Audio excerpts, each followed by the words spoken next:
Tuttu's கிச்சன்ல இன்னைக்கு புதினா சட்னி எப்படி பண்றதுன்னு பார்க்கலாம். pan சூடாயிருச்சு. கொஞ்சம் தேவையான எண்ணெய் சூடானது ஒரு ஸ்பூன் உளுந்து, ஒரு ஸ்பூன் கடலைப்பருப்பு. துவையல் அரைக்கிறதுல போடுற மாதிரி கடலைப்பருப்பும் உளுந்து கொஞ்சம் நிறைய போட்டுக்கோங்க. சட்னி டேஸ்ட் நல்லாயிருக்கும். இப்போ நல்லா வறுபட்டுருச்சு. ஆல்ரெடி புதினா க்ளீன் பண்ணி ஒரு கையளவு போட்டால் போதும். க்ளீன் பண்ணி வச்சுருக்கேன்.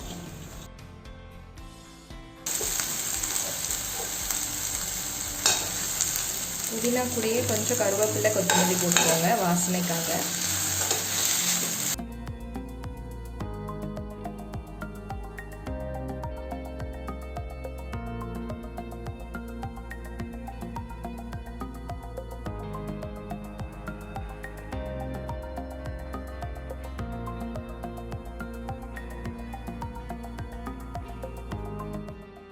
புதினா நல்லா வதங்கிருச்சு.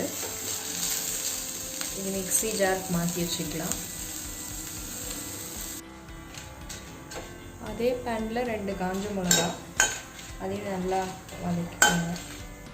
வதக்கி வச்ச புதினா மிளகா எல்லாத்தையும் ஜாரில் மாற்றி வச்சுருக்கேன்.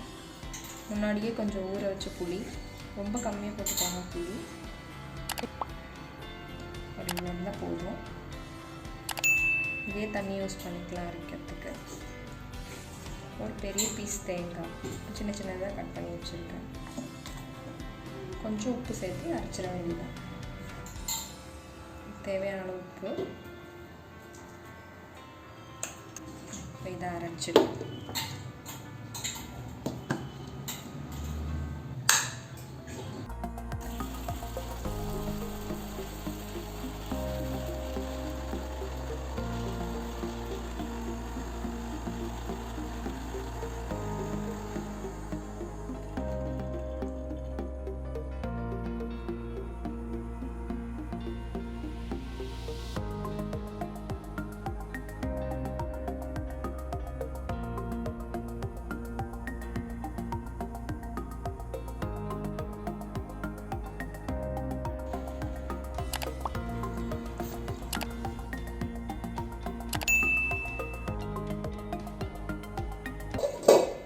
அவ்வளோதான், சட்னி அரைச்சாச்சு.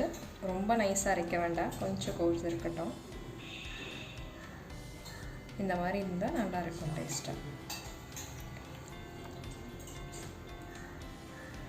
சூடான ரைஸ்க்கு, இட்லி, தோசை எல்லாத்துக்கும் நல்லா இருக்கும் இந்த சட்னி.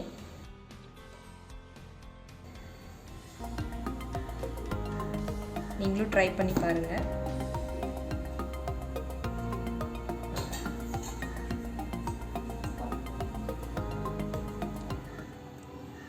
வீடியோ யூஸ்ஃபுல்லாக இருக்கும் நம்புகிறேன். தொடர்ந்து நம்ம சேனலை சப்போர்ட் பண்ணுங்கள். உங்கள் டவுட்ஸை கமெண்ட்டில் கேளுங்க. டுட்டூஸ் கிச்சனை லைக் பண்ணுங்கள், ஃப்ரெண்ட்ஸ் அண்ட் ஃபேமிலிக்கு ஷேர் பண்ணுங்கள், அப்படியே சப்ஸ்கிரைப் பண்ணிக்கோங்க.